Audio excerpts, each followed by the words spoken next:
हे ना असं मला खूप जास्त झालं आहे, आता मला करायलाच हवं. आणि नंतर तो सगळ्या इन्फॉर्मेशन काढतो, पूर्ण एक इन्फॉर्मेशन काढतो तो त्याच्या पार्टनरसोबत.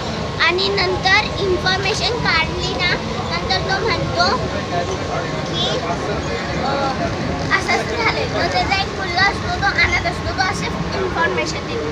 तर त्याचा मुलगा तो एक प्लॅन बनवते की आता आपण दोघं एका घरात जाऊया गावाच्या, आणि तू माझ्यासोबत येणार. त्याच्या मुलाला आपण